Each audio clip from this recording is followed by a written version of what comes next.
You are listening to the Two and Out CFL podcast, a proud member of the Canadian Football Podcast Network. Oh, Spalumbos. I'm like, that's a terrible choice. That's what you need now is more red meat, but...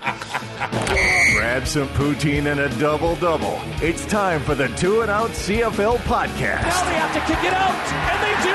Every week, Travis Currah. Does anybody still care about this podcast? And Brazilian Ty. Hunters are people, too. Talk fantasy football, bring you the latest in CFL news, and sprinkle in a little bit of nonsense. Are you kidding? This is unbelievable! Ready, set, hunt! And we are a part of the Alberta Podcast Network, powered by ATB. I'm Travis Currah with Brazilian Ty. We're recording in the same room for the third time. Yeah, I think that's fair. Third. I actually sound better than I thought I would. You know, the amount of yelling that you did last night so that the entire table could hear you was somewhat of a feat. Well, I had will almost go down the lore, the annals of Grey Cup history. With like Brown's catch. The Banks getting the penalty on the return that didn't need to be 13th man. The 13th man and Strevler tonight. Your performance last night at Spirit of Edmonton, I thought there was no way we'd be recording today. I think the feat is you getting kicked out of Spirit of Edmonton. I didn't know that was possible. Neither did I. I thought you were allowed to puke and rally. I thought that was a thing, but apparently it wasn't. There have been people I've seen sleeping, passed out, whatever, and they lived to fight another day, but not you, my friend. Nope. And I gave my drinks to our buddy Neely, and he just never saw me again. So hopefully he had a good And it wasn't Friday just night. Spirit of Edmonton I got kicked out of. I got kicked out of the whole convention center. That's true. Overall, 107th Grey Cup in Calgary. How did you like the festival? I thought it was nice to have everything in one spot. Usually, like we saw in some cities where each team had to go and rent a bar out. Yeah. We've seen that before, and Spirit of Edmonton is very rarely, if ever, with the rest of the team parties, and don't know what happened, why they played nice with Calgary, or Calgary played nice with them this year, but having them in the convention center was awesome. The only thing I didn't like is that each party was its own individual cover charge instead of just selling a day pass. Yeah, that would be way better. They did it in Regina in 2013, and if this is the way things are going to be going forward, I would like to see that weekend pass. Well, we went to Touchdown, Manitoba on the Friday. Yeah. This is where the whole debacle started, drinking doubles at noon. And then I went with a couple people, and we just put a scarf around my head, and they led me through the girls' bathroom to the Atlantic Schooners party, so we didn't have to pay a cover. By Saturday night, people had that figured out. Yeah, and security just gave up. There was an open tunnel between the Lions Den and Spirit of Edmonton on Saturday. Yeah. And I don't really think there were many, maybe I'm crazy here, but there were many capacity problems with, 5-hour lines or anything like that. We'll see if that happens in Regina next year. I mean, Ryderville will be a gong show as usual. The fact that they were in the game in 13, I think that made a huge difference. Contributed to that, but I don't think there were any capacity issues. But that's not to say things weren't well attended. They were. Yeah. The city of Calgary, I mean, these festivals, they don't go off like this if the locals don't support them. The 10 degrees Saturday definitely helped. We didn't take a jacket with us. Yeah, the locals were really behind this thing. So props to Calgarians for being really hospitable, other than the ones at the game. Yeah. But we'll get to that. well, we're not going to paint everybody with the same brush. But Two and Out Live went on Thursday, and that was just so much fun. Some people saying your mom was the best guest in podcast history. Not only CFL podcast history, but just podcast history. And everybody and their dog has a podcast, so that's saying something. I could think of a couple that were better. I guess what really blew my mind is how prepared. She had 4 pages of notes. Yeah. Handwritten. God forbid she buy a printer. So that was a lot of fun. Thank you if you came out to check that out. But we were able to donate $700 to Wellspring Calgary. The CFL Fans Fight Cancer event went on Saturday at Melrose Cafe on the Stampede grounds. And talk about well-attended. We couldn't even get a table. No. So we made our donation and went to the Grey Cup Food Hall, and that really got us through Saturday. Well, I mean, we sat there for 3 hours. We were able to watch the Vanier Cup, got some vegetables from Subway. Well, my vegetables were pickles. Yeah, like, Spalumbos. And I'm like, that's a terrible choice. That's what you need now is more red meat. But I made it through this weekend, and the game came. And we'll get to that game right away here. You know what? I thought we would have another day like Saturday. It really cooled down. Mm-hmm. I really was not prepared for it. So this cold, I'm sure tomorrow it'll be full-on man cold, and I won't even be able to tie my shoes. So I'll need help with that, Ty. That's not my position. Like, that has nothing to do with me. Your wife is here. Okay, yes, she is here. We should mention that we're in the Airbnb, and pizza is on the way. So it's been a while. I don't know if she's actually ordered it. Yeah, I think she lied. She's wearing noise-canceling headphones, so she can't hear us. Yeah. Oh, she can hear us. Never mind. So we'll see if we get interrupted by pizza soon, because it's always good to be interrupted by pizza. Let's talk about the game that went down at McMahon Stadium. We didn't really talk about our strategy going into this stadium, but it was clear we get to our seat an hour and a half before the game and do not leave. Yeah, because that place is a hole. Hey, the bathroom we found seemed new. One new thing. And even Randy Ambrose even said it, that hopefully this is the last one in McMahon, because it literally can't handle this. Like, I didn't drink, like, even water today, because I'm like, I'm not leaving to go to the bathroom. It's just going to take forever. The aisles are small. Yeah. There's just the one concourse, and it's narrow as all hell. It sucks. It's a dump, and everybody knows it. And, yeah, we got there, and my feet got sore. Or not sore, but numb, I guess, from just sitting for hours on end. Was that why I couldn't feel mine? It might have been. Although I was up and dancing more than you. Yes. But the 2 degrees I didn't have much to cheer about. Yeah. So there was that. So it's not only the game itself, but it was your Bet 365 account. Yes. That prevented you from cheering. Yes. Okay. Bombers win 33-12. You could have said that, yeah, I think the Bombers are going to win this. I don't think you could have said they were just going to dominate the Ticats in every phase of this game. Yeah, right off the hop, the defense was just out of their minds. Jefferson and Drake Nevis doing everything they could. And then as the game went on, when Jackson Jeffcoat starts making plays, that defense is on a roll. Like, Jefferson won Most Outstanding Defensive Player on Thursday, and I think just about every award that we, surveyed the crowd with at 2 and Out Live ended up being right, actually. But Jefferson, and people are arguing whether it would be him or Charleston Hughes, but both players kind of faded down the last third of the season. But Jefferson showed up here. It was evident from the start that they were ready to go, and the Tiger Cats' offensive line played some of the worst football I've ever seen. Well, the Ticats... And didn't make any adjustments. Just like the Stampeders chose to play, well, I don't know if they chose it, but ended up having their worst game of the season against the Bombers in the playoffs. The Ticats just happen to have their worst game of the season in the Grey Cup. Mm-hmm.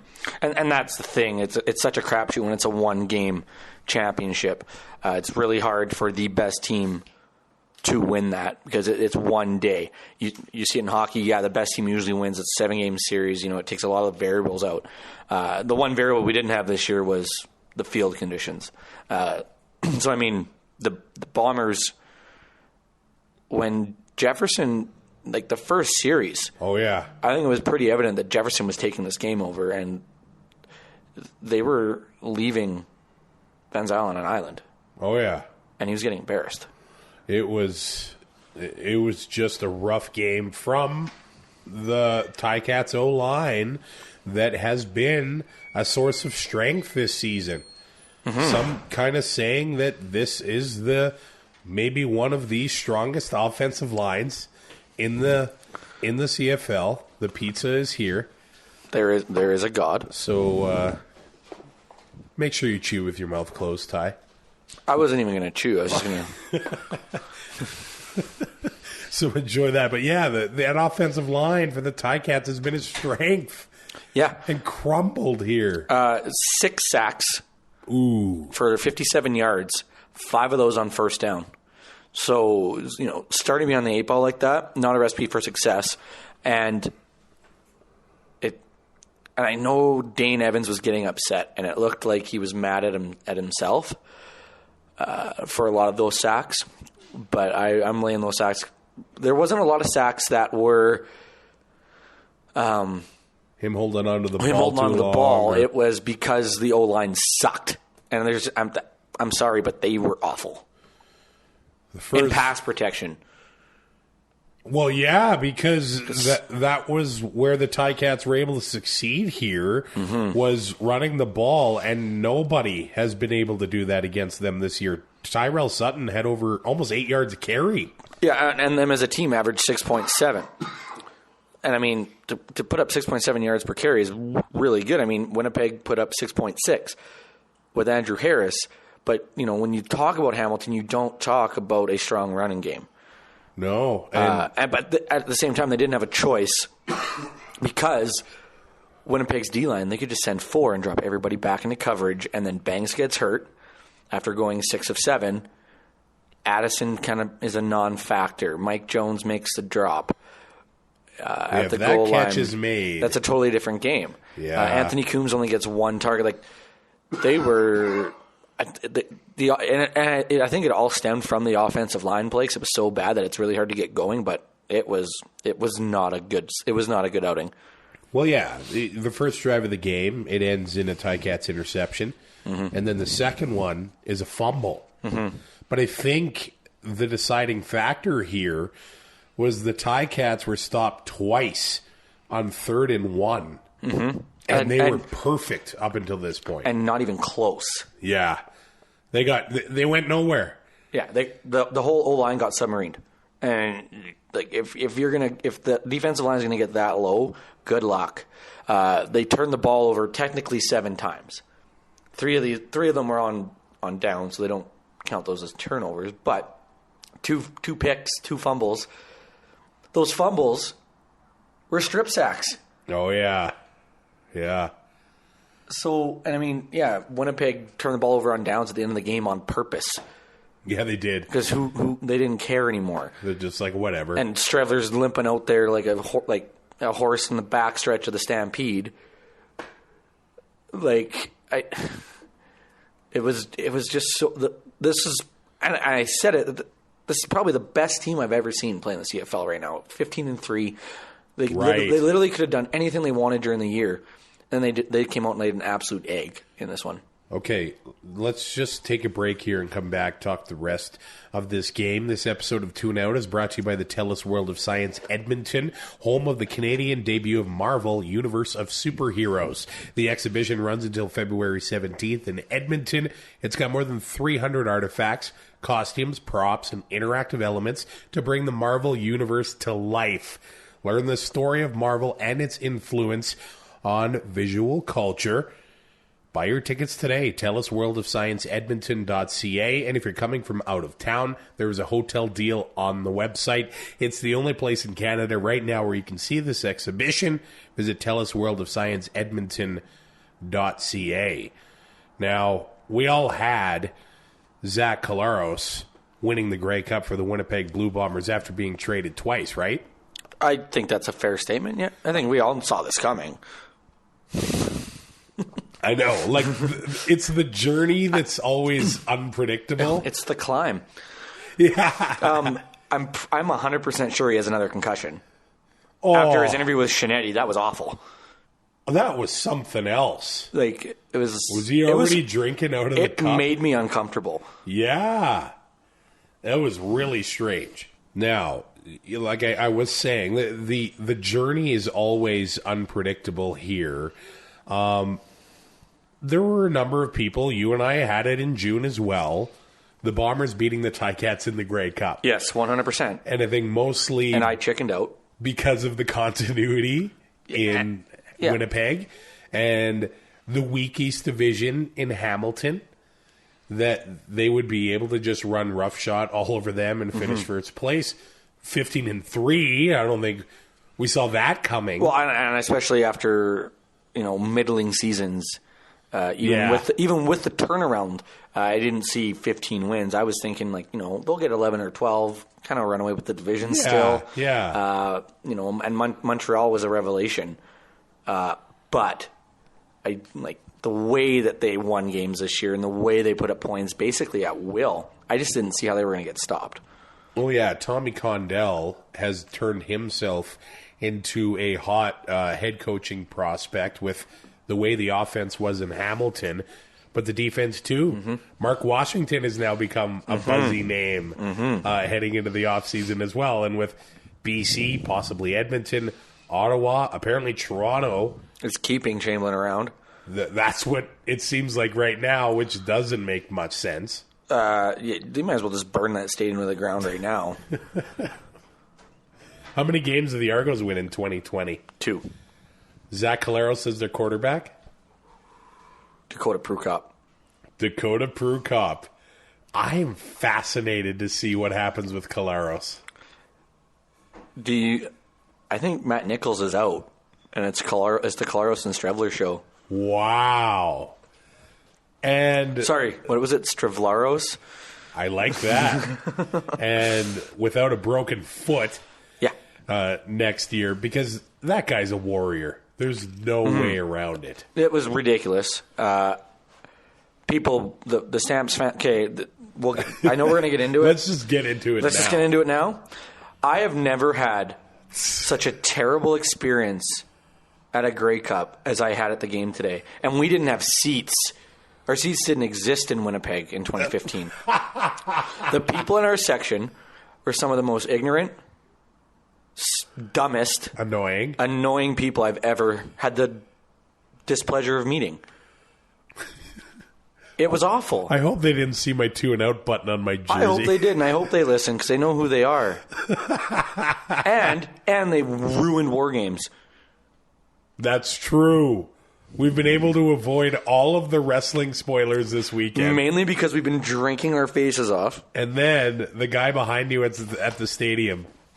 You can't even plan that. No, but you shouldn't have to. Yeah. The Bomber fans, I give a pass to. We were in Regina in 2013. We were those people. Right. But... I found them mostly... Well, there was some getting arrested. Yes. That is fair. But for the most part, pretty behaved. But, I mean, they were finally out of the colony in public. Right. Right. They were away from home for the first time, and they saw electricity and got all excited. So, I get it. But the guys behind us were Stamps fans and seemed to have no clue. They were yelling, why is Strevler still in this? Because they've done it all year. He's played the last 3 months on it with a broken foot. Yeah, he's limping, but is he getting the job done? A broken foot's not going to end your career. No. There's no more games after this. Yeah, he's got lots of time to recover. Just shut up. Yeah. And if I hear more people bitch about Andre Proulx and have no reason for it other than the fact that he's French... I'm going to start punching people in the face because I'm so tired of it. He had a beauty game. They had no really big missed calls. No. They set the precedent early with the unnecessary roughness call on Willie Jefferson. Yeah. I like them calling it a touchdown. Let the command center take the look. Right. I think that's the way we should be doing it, and the same with turnovers, unless it's pretty clear that Evans' arm was coming forward and anyway. They didn't blow the whistle on that, so stuff like that. Only 5 accepted penalties. No big misses. No challenges. And Andre Prue's crew keeps the pace of the game going. That's yes, what I found. It was just over 3 hours, 3 hours and 7 minutes. Not the quickest game we've ever witnessed, but there wasn't a lot of drawn out stuff. No. And the only problem people have with Andre Prue is that he's French and he says "turd down." That is literally the only reason that people don't like him. You bring up the penalties. That, to me, shows the discipline with a Mike O'Shea team that he's been able to put together in this playoff run, where they've forced over, double-digit turnovers and didn't commit one in the playoffs? The Bombers won their 3 games by a combined score of 88-35 or 36 or something like that. Did not turn the ball over. First third-place team to do it since 2005. This is a run we're never going to see this again. And I say that knowing that it could full well happen, but it's one of those things where this is, Gretzky's 50 and 39. Right? It's just so rare for a team to be this dominant. It was a special team, and yes. it's cool to see. That was it. Team. The operative word. Balanced from top to bottom. Yep. The coaching. I mean, Richie Hall he's been on the hot seat in Winnipeg over the last 5 years or so. Sometimes the season would end and it was just rough, breakdowns and coverage and things like that. But his defense during the playoffs here, they were awesome. They started playing sticks defense in the third quarter. Right. Where they're only sending 4 guys. The linebackers are on the first down markers. But their defensive line is so freaking good that they can do that. I don't think he hasn't had this defensive line before. Make a huge difference and covers up. Not necessarily covers up for a lot of stuff, but makes their job in the defensive backfield way easier. Yeah, and Adam Bighill can do everything. He hasn't had the flashy plays that he did a year ago, and he didn't need to. Yeah, right? That's true. They have Jefferson and Drake Nevis, and Nevis only plays half the defensive snaps. Really, he doesn't play second. He doesn't play passing downs. Just running downs, really. Right. So if it's second and short, he's in there. If it's first and 10, he's in there. But if it's second and 15, Nevis is on the sidelines. So they have that rotation going, and it keeps them fresh. And Willie Jefferson, I know he slowed down in the second half of the year, but he just does whatever he wants. Yeah, it's impressive. It's really cool to see Manitoba boys bring the Grey Cup to Manitoba for the first time since 1990. And Steve Simmons came out with an article Grey Cup week saying that Andrew Harris should not be allowed to play. Yeah, Steve Simmons is because that's what baseball does, so we should just do that. Steve, there's this thing called the CBA. Maybe you should read it. Can't just throw that away. No, he's an agenda. He's literally just looking for clicks, which I get. But right. I don't understand how him and Terry Jones still have jobs because they are not good at them.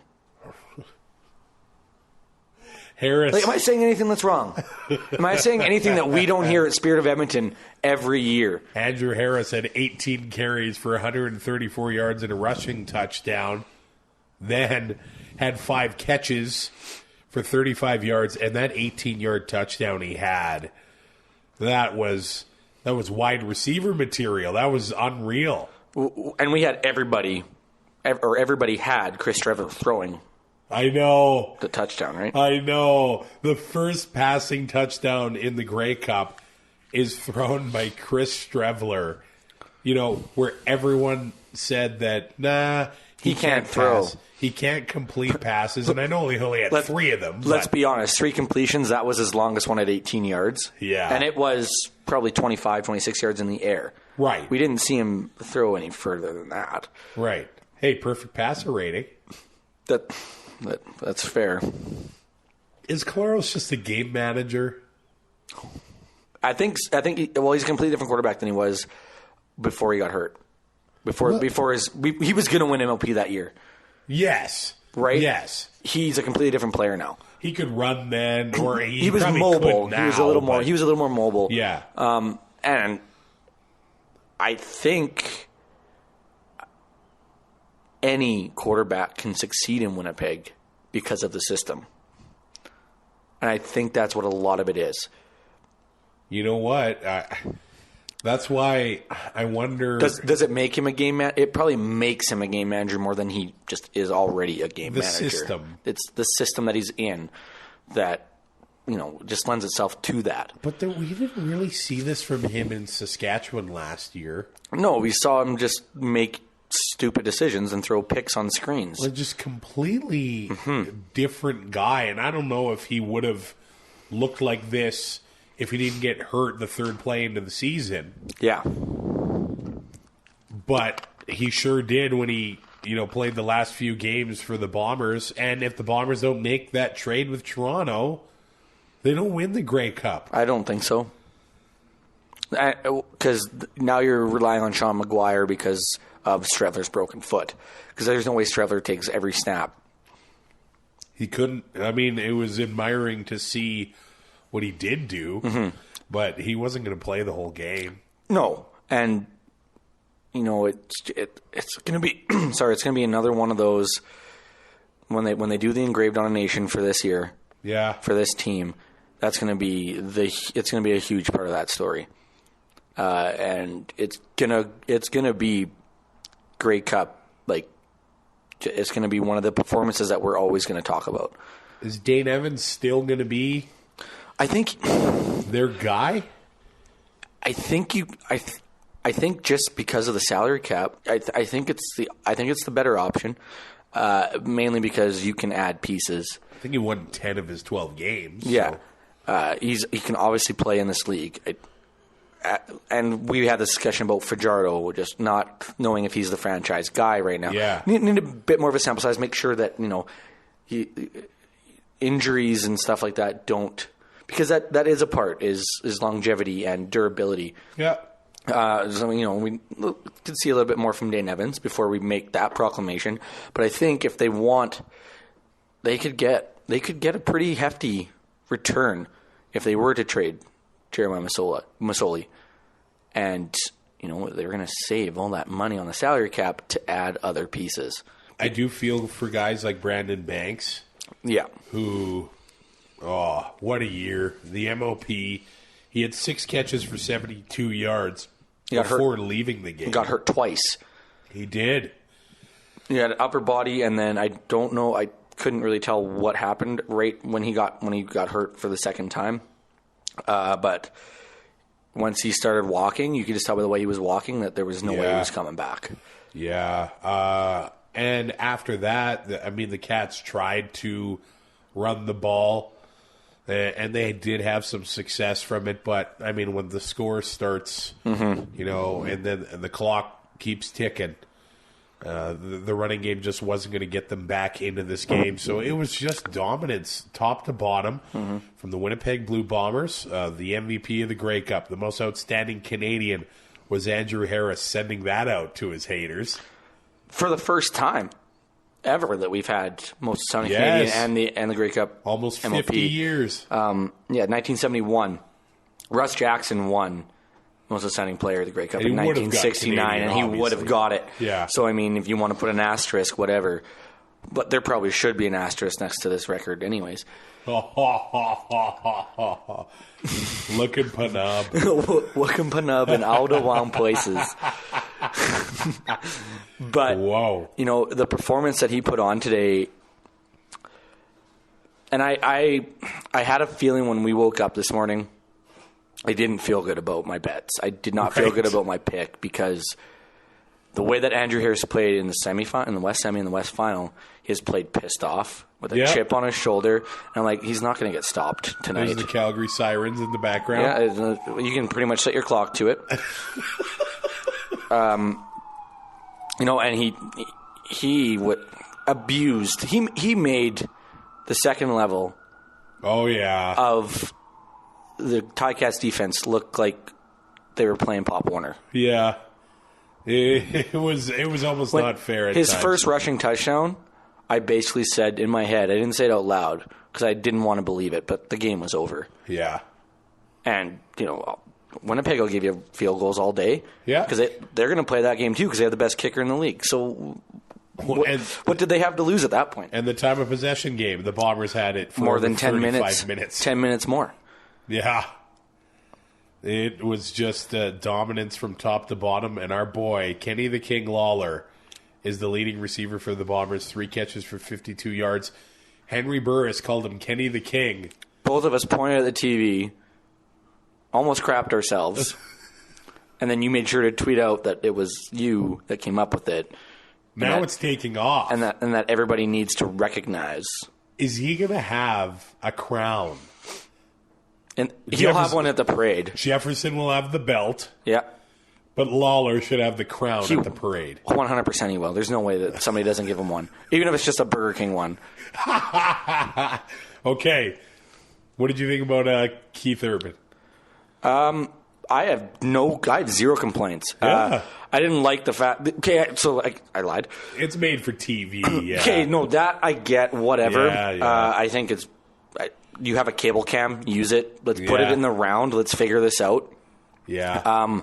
When he played Blue Ain't Your Color, I'm like, okay, I get it. Played a lot of newer stuff. Just kind of takes the air out a little bit. But, I mean, the last 2 sound like he picked it up. Yeah. But I didn't expect him to play as much of it as he did. It will never live up to Headley. Nothing will ever live up to Headley. Because of the snowmobiles. The snowmobiles. I'm like, why do they have snow? Oh, my God. It's tough to beat the dog sled, too. Yeah, but Shania Twain doesn't sing like Shania Twain used to. Okay. And I couldn't handle that. Her outfit was great, though. The parts that were missing. But this is probably this is definitely the second best one that I've seen. I've only been to 4, I know. Yeah. But if people are going to complain about it, it's just because they don't like country music. Yeah. That's true. And you're always going to get it should be Canadian. But there was a Canadian in Edmonton last year. And people complain. They announced it, and people were like, who? Yeah. I know who Alessia Cara is. I don't like Alessia Cara. Does it change my mind on whether or not I'm going to the game? No. So you know what? Shut up. If you don't like it, don't watch it. Yeah. Why do you have to, like, if you're not going to the game, like, oh my God, you have to find something to do for half an hour? During half? Like, figure it out. It was a big get for the CFL bottom it's line. It's huge. Like, it's up there with Black Eyed Peas in BC in, was that 05? Yeah, I think something like that. They were huge then. They were on top of the world, and they put on one of the worst CFL halftimes I've ever watched, but people still loved it. I'm like, you guys are the problem. Yeah. You just, I just hate people. We might have to just shut this thing down. I'm not saying you people. Oh! Okay, here come the complaints. Good thing it's a podcast. Good thing we're not on the CBC. Yeah, because we could get shut down like that. You know what? The State of the League we went to on Friday, I thought was Ambrosie's finest State of the League we've been to. So I'm not going to name names because I don't remember it. But when he got asked one particular question, she started the question with a statement. And she said that he said that he doesn't want to spend resources on the fans they already have. And from that point on, Randy was taking from nobody. He was fired up. He was fired up. Somebody used the word afraid of the NFL. I'm sorry. I believe that they're not afraid of the NFL. There's no reason to be. Look at the playoff rating. Yes. But there's people that do like both leagues. I am one of them. Why would you want to split the market if you don't have to? If you can play games Thursday, Friday, Saturday, why wouldn't you do that? Do I like Super Saturdays? No.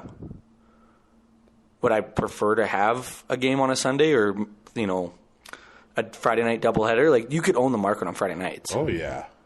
Yeah. But, there was some questions where he was just taking none of it. He did say when it always comes up moving up the season and all that. 2 weeks ago, It was a snowstorm. it was a snowstorm and it was terrible. It was snowed by Halloween in Alberta. You couldn't fly into Calgary, I don't think. So then what? it's just unpredictable. It's just where we live. You're telling me that the Canadian climate is like weird?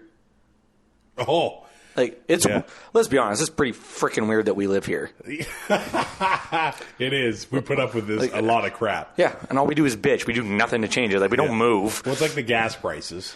Yeah, you're still going to buy it. Yeah, exactly. Right? Exactly. Yeah, you can. Let's have Grey Cup in July here when there's a snowstorm.